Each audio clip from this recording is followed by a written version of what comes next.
得好，对，我就在下午放东西，正好给他们让利。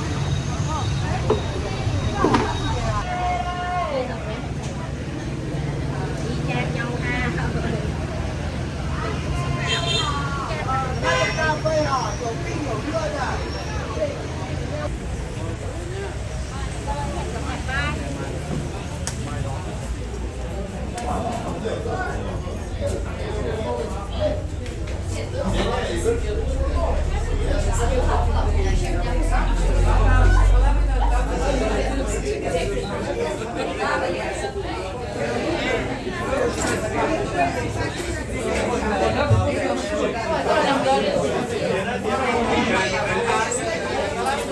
Quanh đoàn hai bang, ta xếp thỏ kia ra bàn ngoài cùng kia có bàn tút rồi kìa. Em ơi xếp bàn 2-3 người nhá.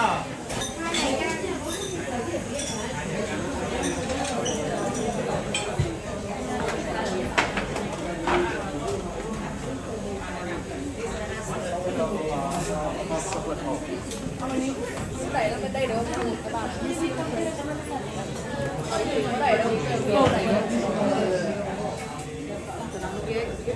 Sorry. Bây giờ đẩy vào đâu nữa? Xoáy.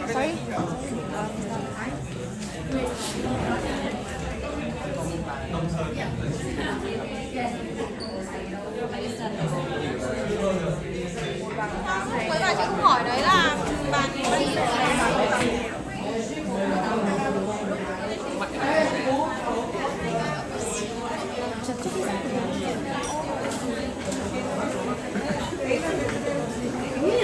Thế chỗ đấy là bao nhiêu rồi?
Mang đi, chú ấy mang đi.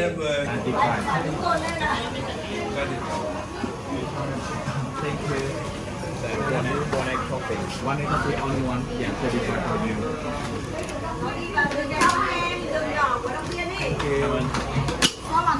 Thank you. Three egg coffee. 3 egg coffee. 105 for you. 105.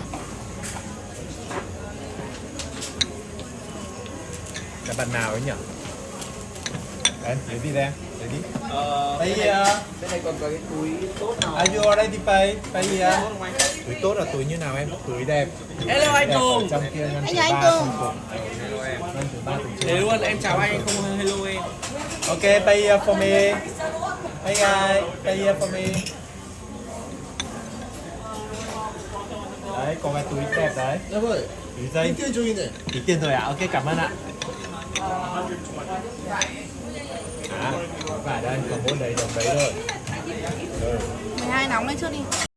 Dạ. Đây, anh gọi thì anh tính toán nhá. Vâng ạ. Thôi.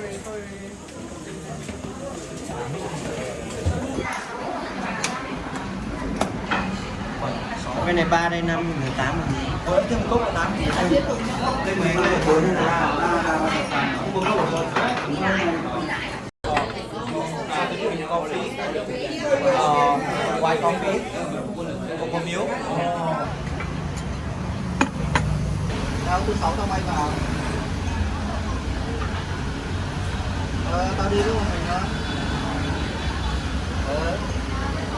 2 thứ 3. Có bận gì thì thứ tối alo tao. Tối mai và tối nay thì có gì cứ alo tao trước nha. Ngồi đây đâu lắm rồi cả nha. Có đứa nào gọi ra? Con là chăm đâu ta?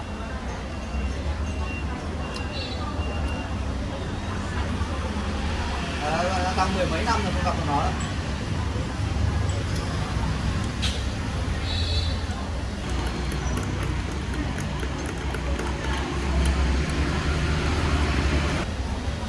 Tối nay đầu tuần chắc là chúng nó bận hết à? Gọi đứa nào hay không? Dạ. Thôi trước tiên gọi mày trước. Lâu lắm không gặp. Có gặp không? Lâu nay có gặp không? Lâu nay có gặp.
Order ở đây đúng không? Là mình order à?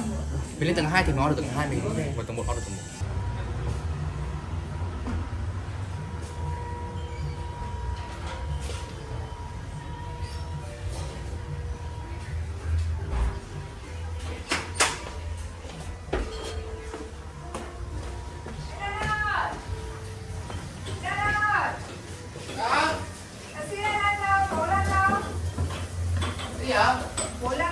Bố con ăn từ đây. nhá. Trên nhà nó vắng nhá. Bố tí nữa thì cô đi về nhá. Vâng. Ôi.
Em chị đổi cho em vào nha, em đổi đi. Bây giờ em phải tính tiền đổi.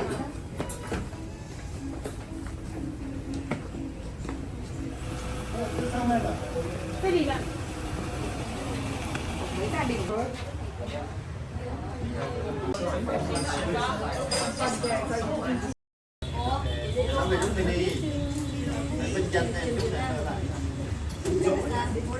Đèo chị về. Trời ơi.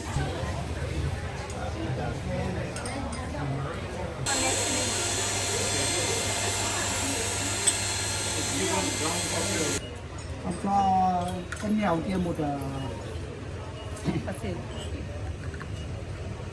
hạt ngất.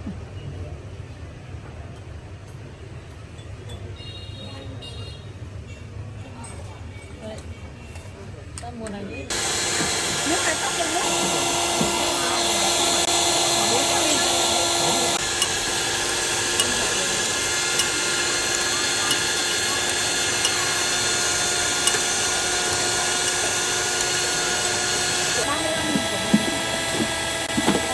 Đây là một các cái trứng nóng. Đâu chị thấy ạ? Đây,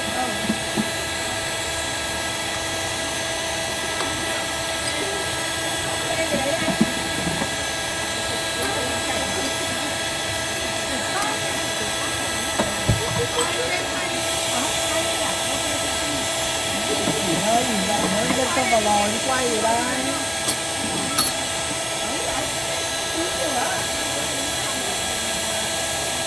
Anh tay cũng đủ lắm nhá. Vâng, em nhờ rồi anh nhá.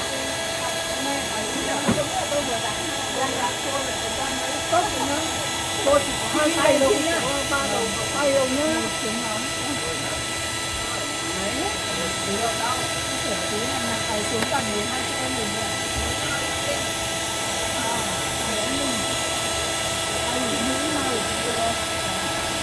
Ngồi đâu để đang đứng ngồi năm con. Đấy em chuẩn bị cái gì hết đã. Con chim ra thì ở đóng bắt để chị này đã em hai chừng áo. Không phải. Hả? Phải là nốt này đây. Nên không có đi giặt đấy cho mình đây. Rồi ca cao nhạt quá này. Hay chủ quan nhưng mà chả được thay ca cao. Của gia đình đấy chứ nhỉ?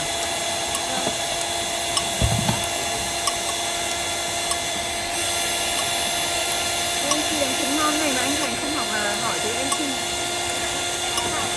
Vàng ạch ra. Vàng ạch ra. Hả? Hả?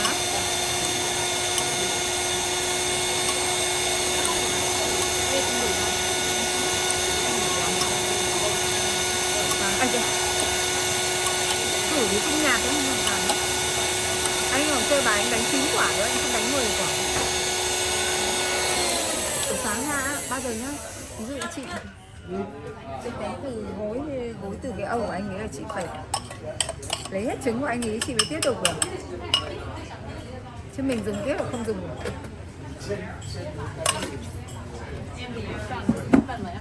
Lấy thêm không? Anh Thành á? Có anh thì chả thế. Anh ấy sợ dọn kho lên là anh ấy thà đi lấy còn hơn là. Thế sáng nay bông lên kể mà. Bông lên kể là Hằng kêu về Thành lắm đấy. Kêu là lành quá. Ý là bảo là thấy vụ con Linh như thế. Không có về, chắc về kể với vợ sao. Thế mà anh ấy cũng xì ra cho chị em mình. Ý là nhấm nháy đấy lại cứ bảo là tôi với Hoa biết thôi nhé, ý là nói nhưng mà nói kiểu nửa vời, chị Hoa thì không hiểu ấy, chị không biết rằng là có vụ như thế, chứ anh ấy nói thẳng ra là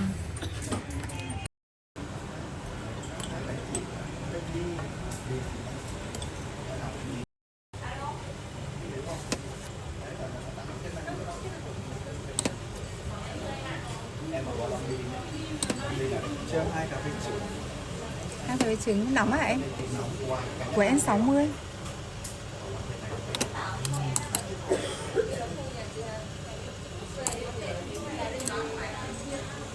Một cốc trứng của mình chứ nữa.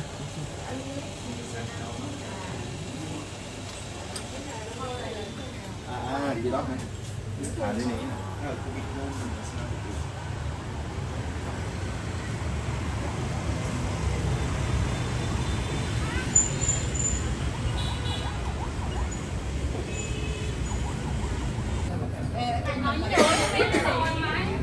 Trên đâu mà là cái cầu thang lên à? Bóng đèn. Cái này quán nào mà lấy bố này à?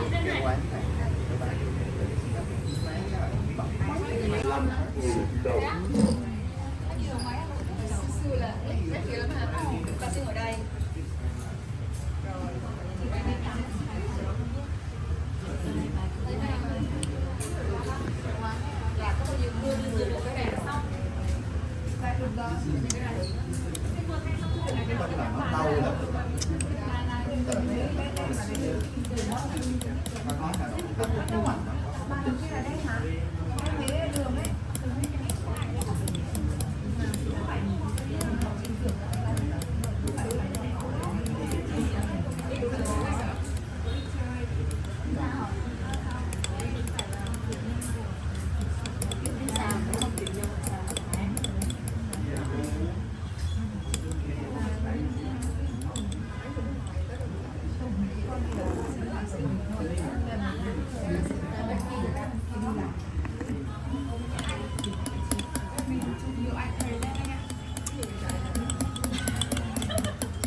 Ngon hết. Anh xem bao giờ.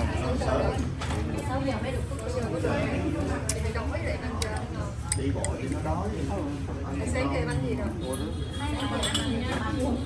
Cái chỗ thì bánh mì với là xì lông sao?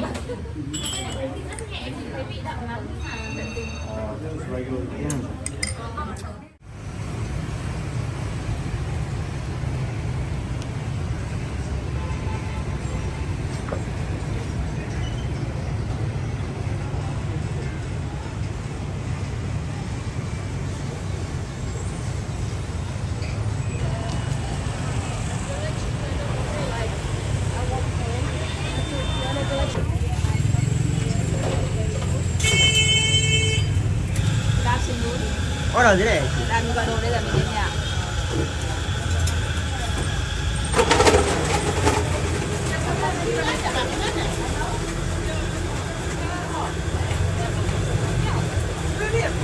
Papai itu di situ.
Wait, đây là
Excuse me, cho em xin con đi coffee ấy.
không ăn thì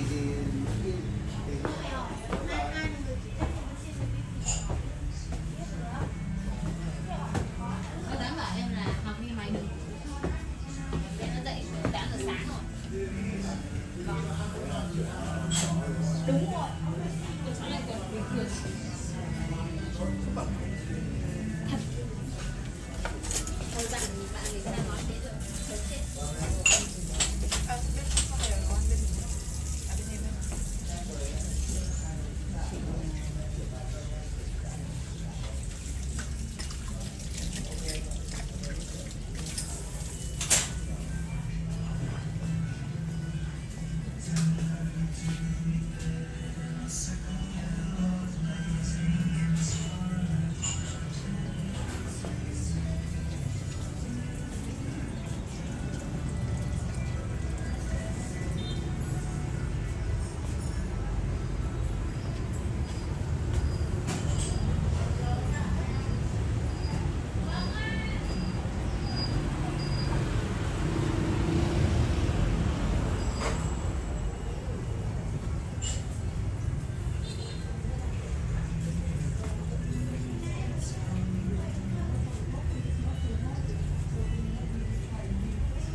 That's what they say.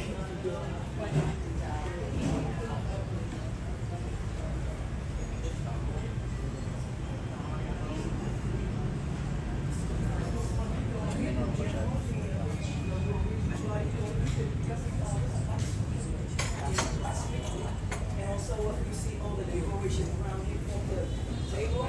It's made from the roll. The famous mechanism from the wheel of the bicycle and the motorbike. And you see all this come from the motorbike. Oh, I see the motorbike. So we go, this place, the one and only recycled mushroom, and also the first one in the whole Vietnam.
Thì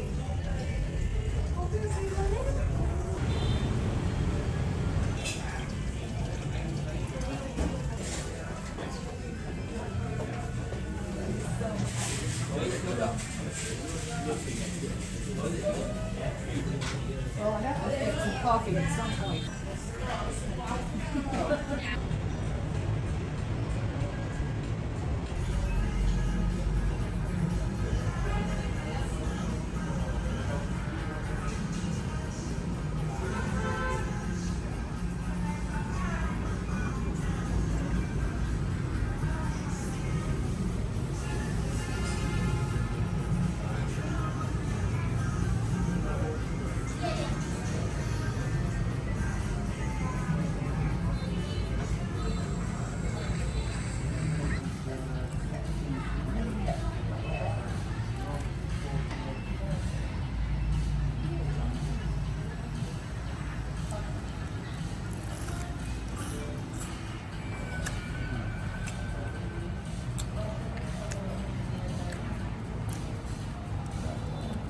Ngon lắm.